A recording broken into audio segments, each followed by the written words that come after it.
On Sunday, December 4, 2016, a shooting occurred in the middle of the day at a pizza shop in Northwest Washington, D.C. The shop was packed with families and was located in a busy shopping district. A man entered the shop with a rifle and began shooting. Thankfully, no one was injured, and the suspect was apprehended. Who would have guessed that the root of the issue that led to the incident was fake news? To understand the whole thing, we need to talk about how fake news spread, digital literacy, and a bit of psychological facts behind conspiracy theories. As the name suggests, digital literacy is about the ability to interpret and design nuanced communication across fluid digital forms. It's like finding a couple of new recipes, listening to podcasts, or maybe sharing this YouTube video to your friends. Basically, having the skills you need to live, learn, and work in a society where communication and access to information is increasingly through digital technologies like internet, social media, and mobile devices. However, no matter how noble the goal for which something was created, there will always be those who seek to exploit it. Photo manipulation, email fraud, and phishing are all common way for the digitally illiterate to be dumped online, costing victims money and exposing them to identity theft. Those who use technology and the internet to commit this manipulation and fraudulent act, on the other hand, have the digital literacy skills to deceive victims by understanding technical trends and consistency. Fake news is one example. On October 26, 2016, 2 months before the shooting, the FBI announced that they would investigate Hillary Clinton's use of private emails during her tenure as Secretary of the State. 2 days later, an email was found containing information about a pedophile sex network. Yes, it's gross. This information quickly spread to various online sites and forums and of course became an opportunity for the opposition to bring her down. The FBI, on the other hand, saw no link between Clinton and the case, so it was closed. You ask, who is Hillary Clinton? She was running against Donald Trump in the 2016 presidential election. Very clear, huh? Even though the investigation is over, news and other leaked emails are already making their way around the internet. The people then focused their attention on a pizza shop called Comet Ping Pong, which was frequently mentioned in the leaked email of John Podesta, who is head of the Clinton campaign. In early November 2016, posts began to appear in various chat groups including 4chan, Twitter, and Reddit, focusing on James Alevantis, the owner of the Comet Ping Pong, who was mentioned in one of Podesta's emails. The post described a cavernous location with creepy murals and hidden pedophilia and perversion symbols. The persons involved used images of butterflies and spirals on dinner menus and storefronts to communicate in code. It was claimed that the restaurant was a front for a massive child sex trafficking ring run by prominent Democrats. And who's the one in the Democrats? Hillary Clinton.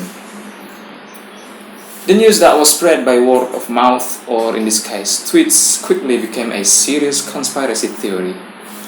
The outrage blew up into social media attacks, phone calls, and daily death threats directed at Comet Ping Pong and other businesses in the area too. On December 4th, Edgar Madison Wells walked into the store and fired several shots from an AR-15 assault rifle. He was trying to save the children he thought were being abused there. No one was hurt, fortunately, but Wells, of course, was arrested. So, how does fake news spread? Well, one of the reasons is because of you.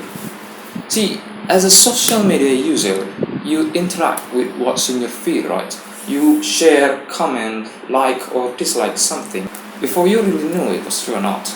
Every time you angrily reacted or commented on a controversial post, you just drove up the engagement, only making it pop up more in someone else's feed because the algorithm thought that, oh, this one got a lot of attention, let's bring it up, let's make it popular.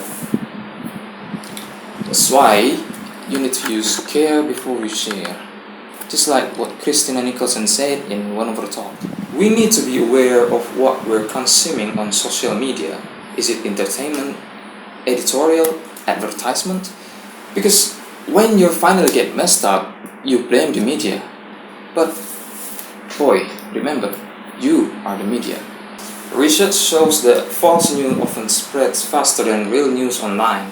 It just now has created the ideal condition for a phenomenon known as circular reporting, where A publishes misinformation that is picked by B.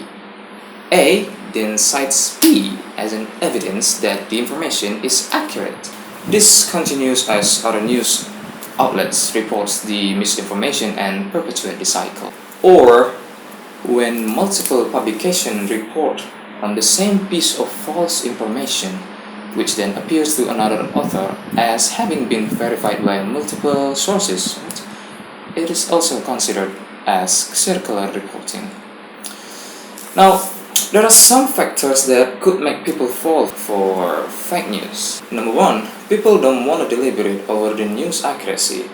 You scroll quickly through your newsfeed and just read the headline, aren't you? Number two, people are more likely to deem a false statement true the more times they are exposed to it. And number three, novelty. False news is often more novel and appealing than true news. It inspires strong emotions such as fear, disgust, and surprise. People love the drama and they want to be part of it. Novel information grabs our attention and gives the impression that we are updating our knowledge of the world. That's why conspiracy theories can sound so mind-blowing. A professor of social psychology from the University of Kent, Karen Douglas, said that people are drawn to conspiracy theories for three psychological reasons. The first is epistemic reasons, which really just refers to the need of knowledge and certainty. People just want to hear the explanation, but they are not necessarily looking in the right place. It is simply because they haven't been given access to differentiate between good sources and bad sources. Second, existential reasons. People need to feel safe and secure. When something happens, they don't like to feel powerless. Right? Reaching out to conspiracy theories might at least give people the impression that they have knowledge that explains why they have no control over the situation. Third, and the last one, is social reasons. These revert to people's desire to feel good about themselves as individuals or groups. At the individual level, well, let's just say they're a bunch of smug.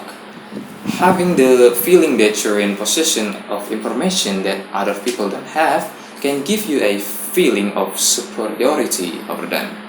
Going back to our Pizzagate story, some Pizzagate believers claimed Welch's assault was just a false flag operation, a covertly planned event carried out for propaganda reasons, or designed to cast blame away from those who secretly orchestrated the operation. See, they just want to maintain and defend their pride. So, I don't need to talk about how the flat earth society still remains until today.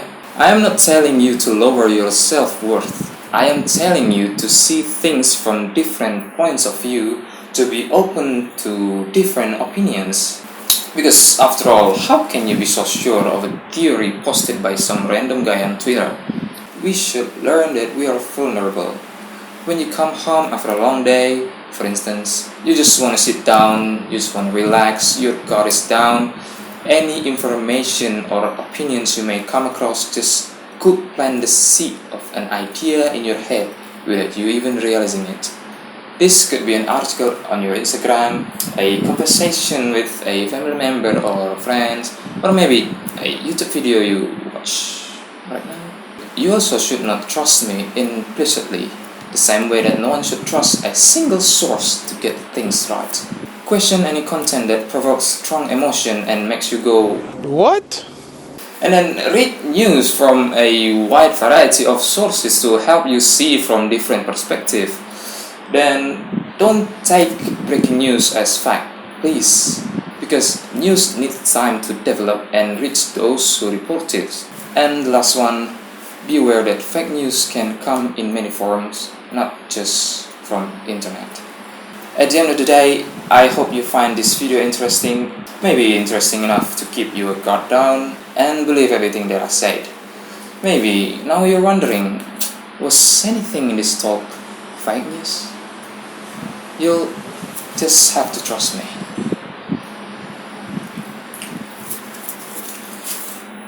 Right.